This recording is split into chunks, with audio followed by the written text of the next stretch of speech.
नमस्कार विद्यार्थियों। पाश्चात्य राजनीतिक विचारकों के अंतर्गत प्लेटो के न्याय सिद्धांत के बारे में हम अध्ययन कर रहे थे। प्लेटो ने अपने न्याय सिद्धांत को बताने से पहले उस समय के जो न्याय सिद्धांत थे उसका उन्होंने खंडन किया था। जैसा कि हमने पिछली क्लास में ये पढ़ा था कि परंपरावादी जो न्याय सिद्धांत था, सेफालस और पॉलीमोक्स ने जो बताया था कि सत्य बोलना और ऋण चुका देना ही न्याय है, अच्छे के साथ अच्छा व्यवहार, बुरे के साथ बुरा व्यवहार, ये न्याय है, उसका उन्होंने खंडन किया। जो न्याय का उग्रवादी सिद्धांत था, थ्रेसीमेकस ने जो बताया था कि शक्तिशाली का हित ही न्याय है या अन्याय न्याय से श्रेष्ठ है, इसका भी उन्होंने खंडन किया। तीसरा जो सिद्धांत था, यथार्थवादी सिद्धांत, जो ग्लूकोन ने बताया था कि न्याय भय का शिशु है, इसका भी उन्होंने खंडन करते हुए वास्तव में न्याय क्या है उसके बारे में प्लेटो ने बताया है। तो न्याय क्या है, उसके अंतर्गत प्लेटो ये कहते हैं कि न्याय मानव आत्मा की उचित अवस्था है। इसी प्रकार प्लेटो ये कहता है कि जिसे हम नैतिकता कहते हैं, प्लेटो के अनुसार वही न्याय है। फोस्टर ये कहता है कि जिसे हम नैतिकता कहते हैं, प्लेटो के अनुसार वही न्याय है। पहले के जो सिद्धांत है, चाहे वो परंपरावादी सिद्धांत हो, थ्रेसीमेकस हो, सेफालस हो या ग्लूकोन हो, इन्होंने न्याय को बाह्य वस्तु माना है, जबकि प्लेटो न्याय को एक आंतरिक वस्तु मानते हैं और वो आंतरिक वस्तु के अनुसार ही न्याय सिद्धांत का प्रतिपादन करते हैं। प्लेटो ये कहता है कि व्यक्ति की आत्मा के अंतर्गत 3 महत्वपूर्ण भावनाएं या तत्व होते हैं: इंद्रिय तृष्णा, शौर्य और विवेक। इसके अनुसार ही, इन आंतरिक तत्वों के अनुसार ही प्लेटो ने अपने न्याय सिद्धांत का प्रतिपादन किया है। इसके अंतर्गत प्लेटो ये कहता है कि व्यक्ति और राज्य, इन दोनों में आपस में एक रूपता है।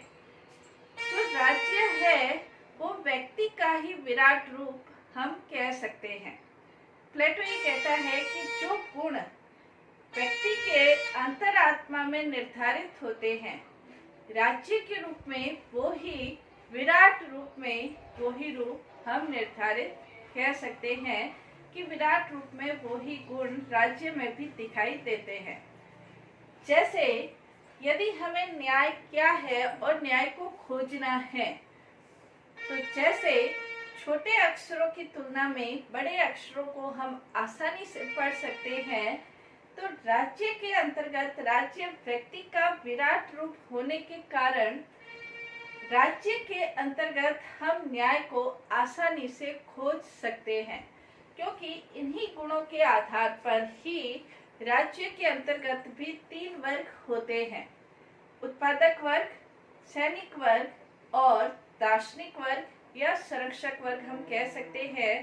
तो इन गुणों के आधार पर 3 वर्ग हैं और इन 3 वर्गों के अनुसार जो वो अपने कार्य करते हैं, कर्तव्यों का संपादन करते हैं, वो वास्तव में न्याय है। तो प्लेटो ये मानता है कि व्यक्ति और राज्य में एक रूपता है। जो व्यक्ति के अंतर्गत गुण है, वही राज्य में विराट रूप में वही गुण हम देख सकते हैं और इन्हीं गुणों के आधार पर हम न्याय सिद्धांत का प्रतिपादन कर सकते हैं। नेक्स्ट, जैसे ये कहता है प्लेटो कि व्यक्ति की मानवीय आत्मा में 3 नैसर्गिक प्रवृत्तियां हैं: इंद्रिय तृष्णा, शौर्य और बुद्धि और ज्ञान। ये 3 इसके प्रमुख तत्व हम कह सकते हैं, मानवीय आत्मा के 3 प्रमुख गुण कह सकते हैं। इंद्रिय तृष्णा, जो कि जिसका प्रतिनिधित्व राज्य के अंतर्गत यदि देखा जाए तो उत्पादक वर्ग करेगा, और जो शौर्य तत्व है वो सैनिक वर्ग से संबंधित है, और बुद्धि जो तत्व है वो संरक्षक या राजा से संबंधित है। तो इस आधार पर जो प्लेटो है वो अपने न्याय सिद्धांत का प्रतिपादन करता है। प्लेटो ये कहता है कि जो राज्य है वो मानव मस्तिष्क का ही विराट रूप हम कह सकते हैं। मानव मस्तिष्क में जैसे 3 प्रकार की अवधारणाएं हैं, वैसे ही राज्य के अंतर्गत भी ये 3 प्रकार के वर्ग कहे जा सकते हैं। तो ये जो 3 वर्ग है, जैसे व्यक्ति के अंतर्गत यदि तृष्णा तत्व है, तो तृष्णा तत्व है, इंद्रिय तृष्णा तत्व है, तो वो आर्थिक तत्व का राज्य के अंतर्गत, अगर इसको संकुचित रूप में देखें, व्यक्ति के अंतर्गत देखें तो तृष्णा है, और राज्य के अंतर्गत देखें तो ये उत्पादक वर्ग या आर्थिक तत्व से संबंधित हम कह सकते हैं। यानी कि जिन व्यक्तियों की इच्छा इन्हीं में ही रहती है, रोटी, कपड़ा, भोजन, मकान, सुख सुविधाएं, तो ये जो तृष्णा तत्व है, इन तृष्णा तत्व के आधार पर राज्य के अंतर्गत जैसे शिल्पी है, कारीगर है, किसान है, मजदूर है, इनका वर्ग बनेगा, तो ये उत्पादक वर्ग है। दूसरा, व्यक्ति के अंतर्गत ये जो तत्व है, इन तत्वों के आधार पर सिर्फ वो इनके आधार पर ही कार्य नहीं करता। जैसे ग्लूकोन ये कहता है कि सिर्फ भौतिकता की तृप्ति होना वो तो सुअरों का राज्य हो गया। तो उत्पादक वर्ग जिनमें इनकी भावना ज्यादा है वो उत्पादक वर्ग में है, लेकिन कुछ व्यक्तियों के अंतर्गत सिर्फ इन तत्वों की प्रधानता नहीं होती, बल्कि वो कला, साहित्य, संस्कृति, संगीत, इनमें भी रुचि लेते हैं। वो अपने व्यक्तित्व का और ज्यादा विकास करना चाहते हैं। जब वो अपने व्यक्तित्व का और ज्यादा विकास करना चाहते हैं तो वो अपने राज्य के विस्तार से ही उनकी अन्य जो प्रतिभाएं हैं वो पूरी होती है या अन्य आकांक्षाएं पूरी होती है। तो शौर्य तत्व के आधार पर जहाँ अन्य राज्यों की भूमि पर अधिकार करते हैं और अपने राज्य की भूमि का भी रक्षण किया जाता है। तो दूसरा तत्व शौर्य तत्व। तीसरा तत्व जो कि इनका मार्गदर्शन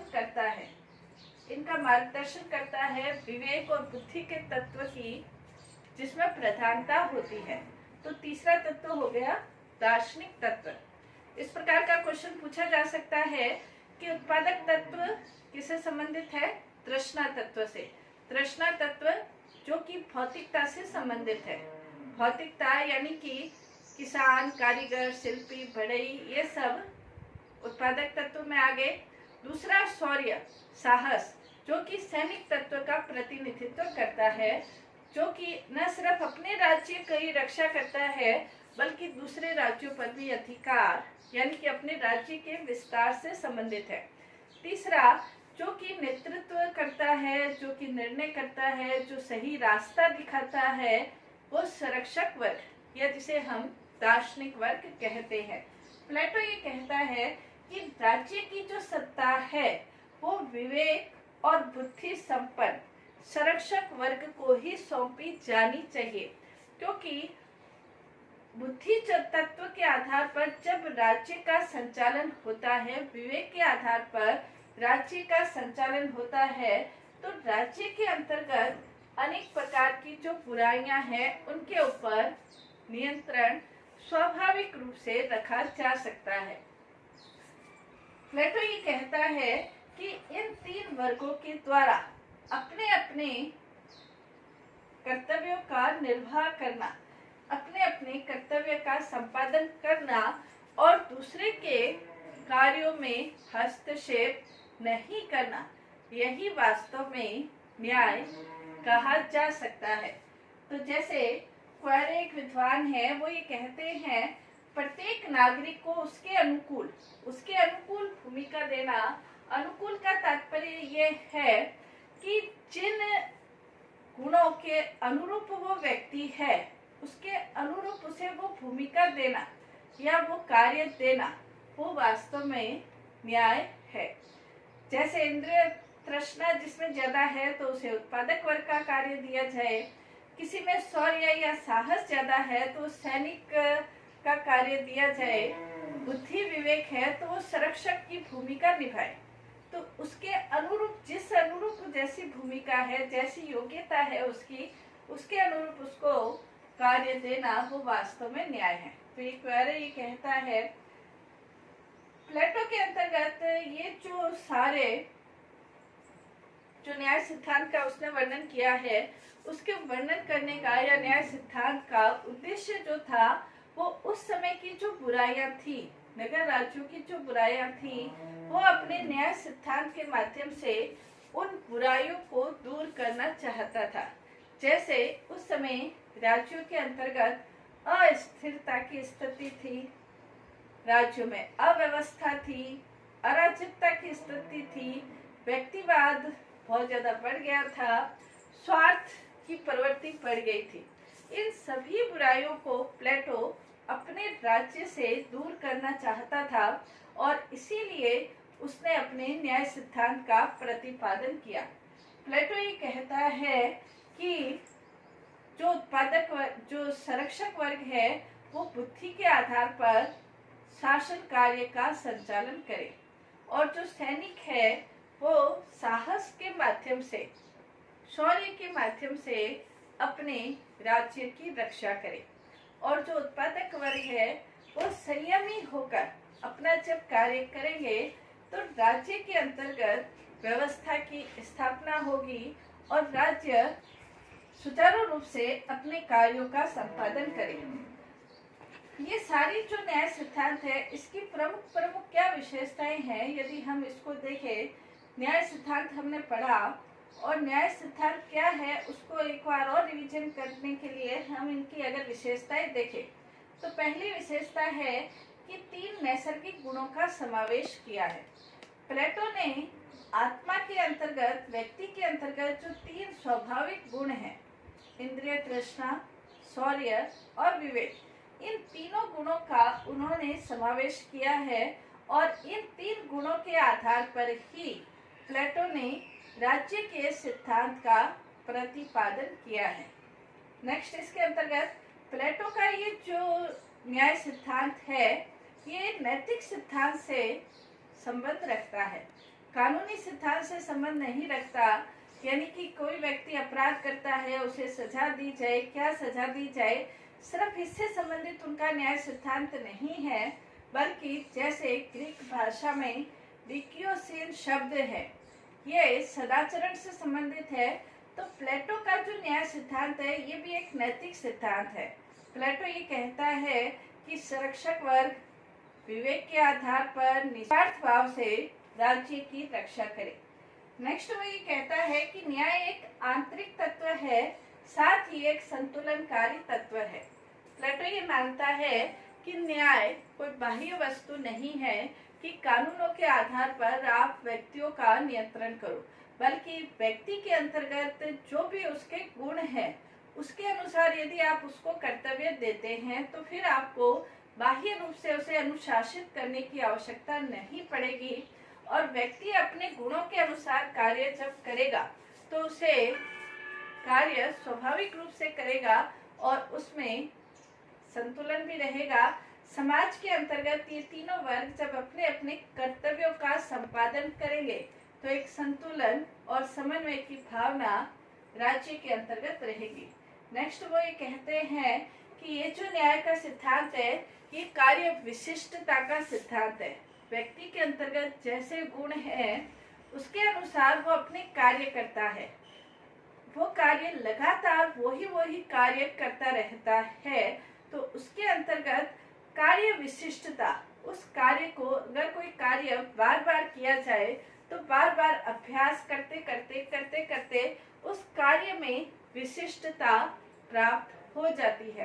तो प्लेटो भी ये कहना चाहते हैं कि कोई भी व्यक्ति में जो गुण है उसके अनुसार यदि वो अपना कार्य संपादित करते हैं तो वो कार्य संपादित करते करते उसके अंतर्गत उसमें महारत हासिल या एक्सपर्टनेस हासिल हो जाती है, विशिष्टता हासिल हो जाती है।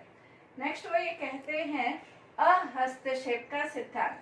प्लेटो ये कहता है कि जिस व्यक्ति को जो भूमिका प्रदान की गई है उस भूमिका में अपने कर्तव्य का पालन करना और दूसरे के कर्तव्य में हस्तक्षेप नहीं करना, यही वास्तव में न्याय है।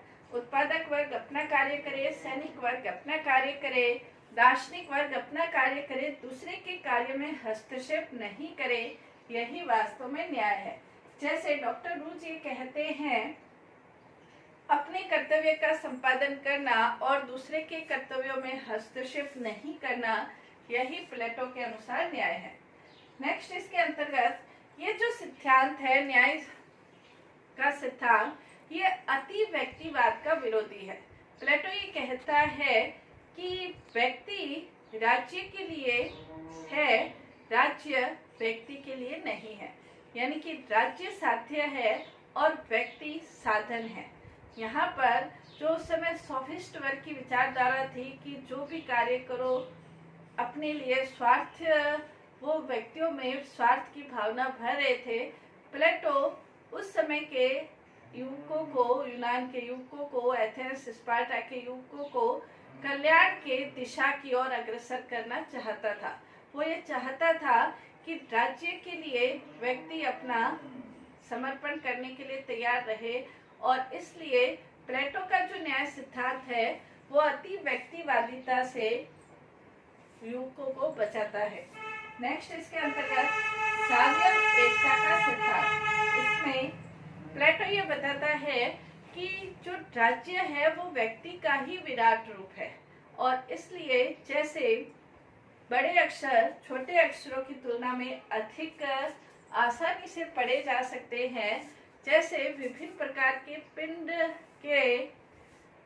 पिंड के संयोजन से ब्रह्मांड का निर्माण होता है, वैसे ही व्यक्तियों से राज्य का निर्माण होता है। उन दोनों में आपस में व्यक्ति और राज्य में वैसी ही एकता विद्यमान रहती है जैसे व्यक्ति और उसके अंगों में विद्यमान रहती है।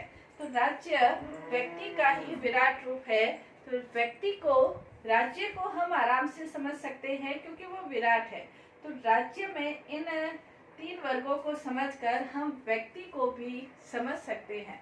तो व्यक्ति के अंतर्गत, नागरिकों के अंतर्गत राज्य के प्रति जो अपनी कर्तव्य भावना है उसका प्रतिपादन करना ही वास्तव में न्याय है। नेक्स्ट प्लेटो ये कहता है कि यह न्याय का जो सिद्धांत है ये मनोवैज्ञानिक आधार है। यदि व्यक्ति में जो गुण है उसके अनुसार वो अपना कार्य संपादित करता है तो वो मनोवैज्ञानिक रूप से उस कार्य को आराम से संपादित करेगा, और साथ ही साथ उसमें उस कार्य को संपादन करने में उसे किसी भी प्रकार की मुश्किल, दुविधा नहीं होगी, बल्कि वो स्वाभाविक रूप से करेगा। तो प्लेटो ये कहता है कि मनोवैज्ञानिक आधार पर भी उसका न्याय सिद्धांत सही है कि व्यक्ति में जो गुण है उसके अनुसार उसे वो कार्य प्रदान कर दिया जाए, तो वो न्याय है। नेक्स्ट वो ये कहता है कि इसके अंतर्गत न्याय सिद्धांत के द्वारा वो दार्शनिक जो शासन है उसका समर्थन करता है। प्लेटो ये कहता है कि शासन कार्य सर्वाधिक बुद्धिमान, विवेकशील व्यक्तियों के द्वारा ही संपन्न किया जाना चाहिए, जो कि बिना किसी स्वार्थ की भावना के, बिना किसी आकर्षण के अपना कार्य, कौन सा कार्य, शासन का कार्य है, संरक्षण वर्ग का कार्य है, दार्शनिक शासन के द्वारा संपन्न किया जा सके। तो प्लेटो का ये न्याय सिद्धांत था जिसके आधार पर उसने अपने तीन गुणों के आधार पर, व्यक्ति के तीन गुणों के आधार पर, और जिस गुण की पराकाष्ठा उस व्यक्ति में है उसको वो कार्य देना, और उस कार्य के आधार पर दूसरे के कर्तव्यों में, कार्यों में किसी भी प्रकार का हस्तक्षेप नहीं करना, और सदाचार पूर्वक नैतिक जीवन व्यतीत करना ही प्लेटो की दृष्टि में न्याय है। धन्यवाद।